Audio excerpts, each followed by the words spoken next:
Алматтан сөйлеп тұрмыз.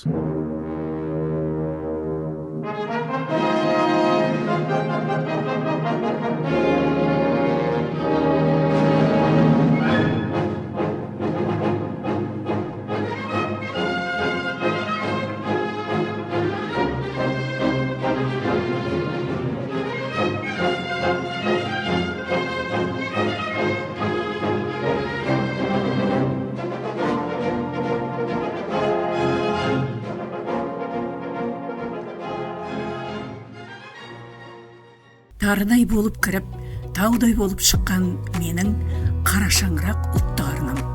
Осы қара шаңыраққа Қазақстан телеарнасына мен 78 жыл келдім. Саналы ғұмырым қазақ осы қара шаңыраққа өтсе. Қазір мен қатты толқып тұрмын, жаңа осында кірген кезде. Енді орында бар оңалар дейді, күл болып қалған жерден қайта түлеп ұшты. Ғимарат өртеніп жатқан кезде осында өткізген 30 жылға жуық өмірім өртеніп кеткендей қатты қайғырып жылағам. Сол кезде қасымда отырған немерем, әже жыламашы, бәрі жақсы болады деген. Алла тағала сол періштенің тілегі қабыл болды. Міне Алматы медиа орталықтың жаңа ғимаратын көріп тұрғаныма сансыз шүкіршілік айтамын.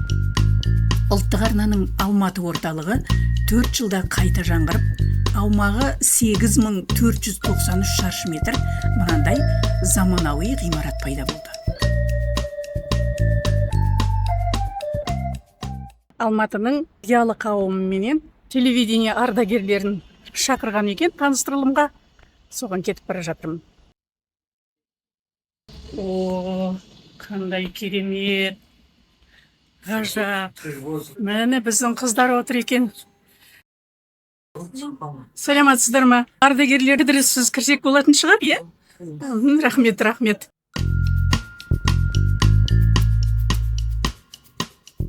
Жаңа ғимаратта ескі жылдар еске оралды. Ұлттық арнаның бұрынғы мұражайы осында еді. Бір қанатта Совет Мазғұтов сынды телевизия алыптарының мүсіндері тұратын. Мына коридорда не бар екен көрейік. Мына жерде жаңадан жасалған мұражай екен ғой. Ескі мұражайдағы бүкіл суреттер, бүкіл экспонаттар бәрі өртеніп кетті емес па?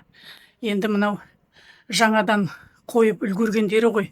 Міне ерде мінекей Совет Мағзұм ағамыздың портретін ілген екен. Бұрын ол кісінің мүсіні тұратын, ол өртеніп кетті. Сол біздің кезіміздегі камералар мынау міне.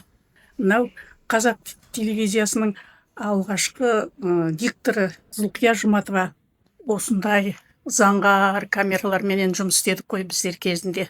Мына камераның үңірейген көзіне қараған уақытта менің жүрегім 5-6 секундтай дүрсілдеп барып тоқтайды.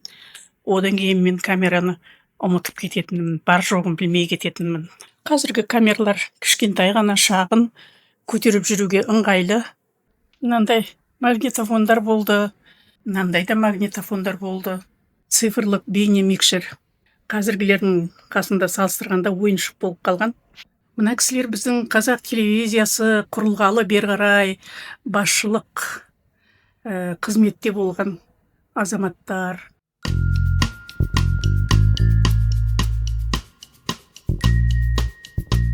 Жаңылыспасам, мына портретте тұрған біздің телевидениенің алғашқы дикторлары болу керек.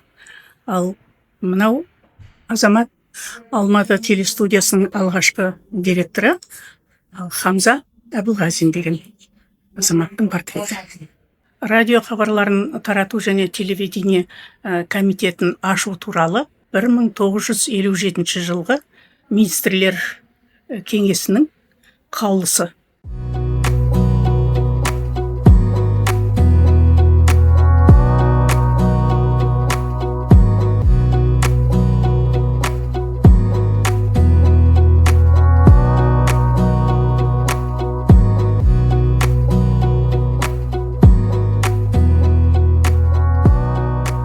Аппарат төрағасы, төрағаның орынбасары, Ғалибуллаевна, бас редакторымыз, бас продюсеріміз бәрі осы жерде келіп отыр өздеріңізбен жүздесу үшін. Аумағы 1050 шаршы метрлік қазіргі үлкен студия осындай. Кіші студия екен, әлі іске қосыла қойған жоқ екен. Біткеннен кейін бұнда да хабарлар жазыла бастайтын болады. Техникасы Япониядан дейді, Германиядан дейді. Но қандай керемет. Солай ма? Иә, техника дейді. Ертегі.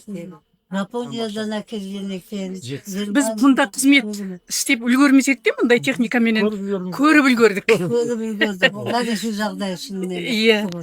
Жастарға осына ұлттық рухқа қызмет етуге, ұлтқа пайдалы қызмет етуде, рухани қазынаны көбейтуде жастар осы мүмкіндік пайдалансын деп тілеймін.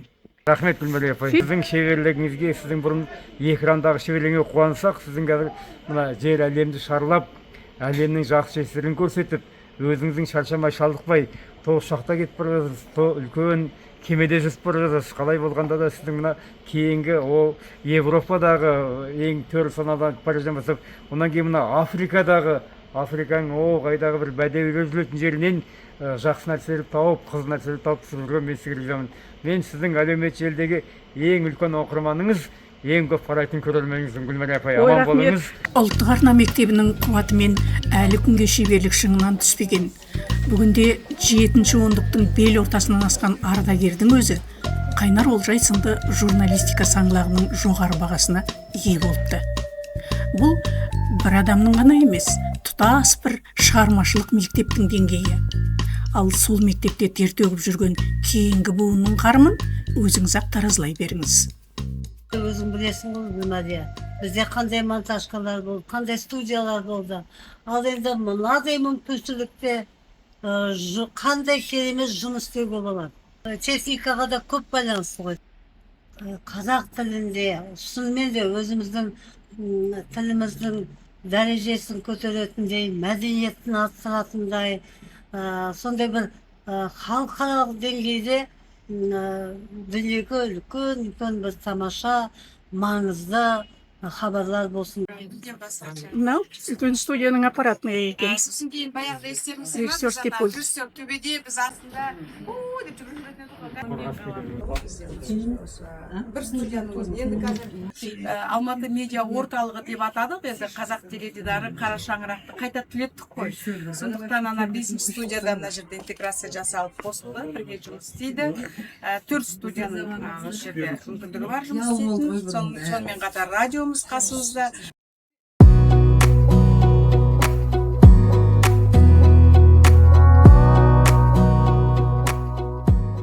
80 жылдар мен телевизияға Қазақстан алтын ғасыры, қазақ телевизиясының алтын ғасыры деген кезде келдім. Тамаша, қымысқана, тағы неше түрлі керемет хабарлар болған. Қазір солардың жаңарған нұсқасы, ұлттың рухын көтеретін керемет жаңа нұсқадағы хабарлар, туындылар дүниеге келеді мына жерде. Мазмұнмен қатар оны көркемдеп безендіріп берудің мүмкіндігі өте молды. Мазмұны мықты, рухы жоғары, голливудтық стильдегі хабарлар жасауға толық мүмкіндік бар. Әттең біздің уақытымыз өтіп кетті. Алдағы жастарға, осында істеп жатқан жастарға Алла тағала көрер көз жақсылықты, рухты көтерер мықты, ұлт үшін қызмет ететін қуат берсін, күш берсін. Мына көріністі қараңыздаршы. Қандай ғажап көрініс. Керемет. Біздің Ғазиза мұны вид на миллион деп атады. Осынау әсем көріністі тамашалай отырып, медиа орталық дастарханынан дәм таттық. Мына ғимарат бұл жай ғана бір Қазақстан корпорациясының меншігі емес. Бұл халықтың қаржысына, халықтың енді дүниесіне салынғаннан кейін баршаға ортақ бір орталық болады. Әңгіме арасында шығармашылық ұжымға ағалық ақылды айтылды.